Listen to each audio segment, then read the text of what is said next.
Saudara-saudariku yang dikasihi Tuhan, Shalom, salam damai sejahtera untuk Anda semua. Hari ini kita akan merenungkan dinamika hidup gereja, yaitu gereja sebagai keluarga. Selama 1 minggu ini kita akan merenungkannya. Mengapa? Karena kemarin kita baru saja merayakan Hari Raya Pentakosta, Hari Raya lahirnya gereja. Maka mari kita merenungkan dinamika hidup gereja, gereja sebagai keluarga yang berdoa bersama Bunda Maria. Maka gereja pada hari ini menetapkan sebagai hari peringatan Santa Perawan Maria, Bunda Gereja. Kemarin kita merayakan Hari Raya Pentakosta, Hari Raya lahirnya gereja, yang tak bisa dipisahkan dari peranan Maria dalam karya penebusan.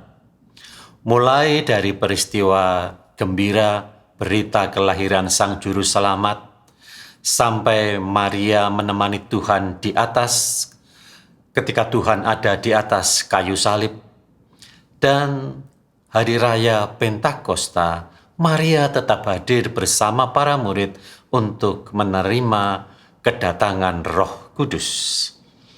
Maka peranan Maria tak bisa dipisahkan, mulai dari berita kabar gembira kelahiran Sang Juru Selamat sampai hari kelahiran gereja.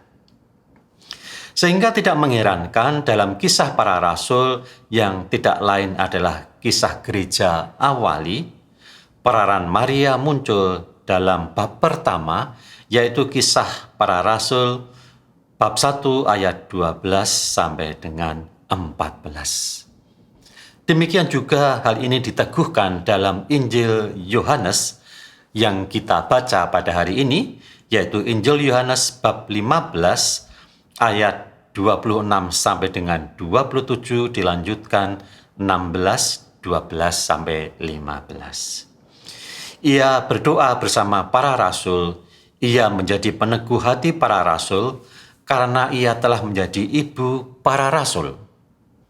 Amanat yang diterima Maria sebagai ibu para rasul dari Tuhan Yesus ketika Maria ada di bawah salib Tuhan.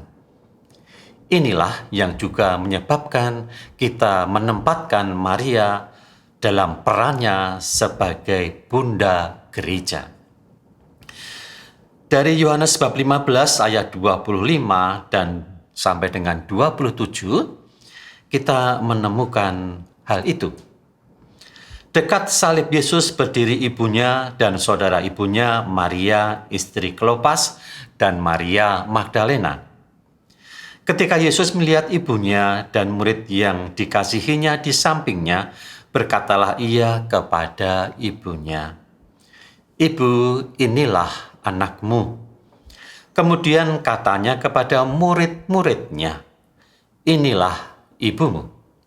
Dan sejak itu murid itu menerima dia di dalam rumahnya.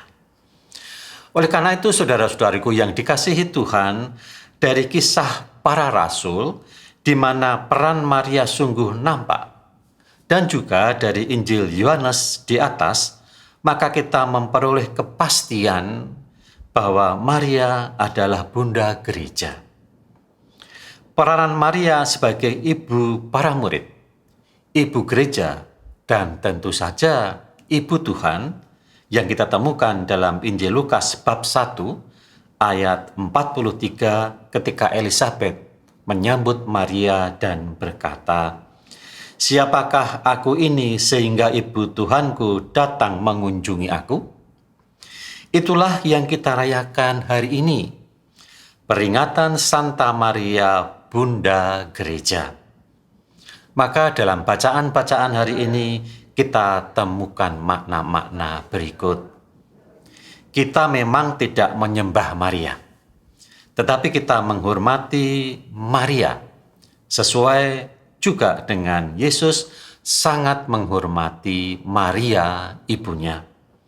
Saudara-saudariku, kalau Yesus Tuhan sangat menghormati ibunya Maria, Sudahkah kita menempatkan Maria dengan hormat dalam hidup kita, dalam gereja? Semoga dengan demikian kita mendapat perlindungan dari Bunda Maria, Bunda Gereja. Amin.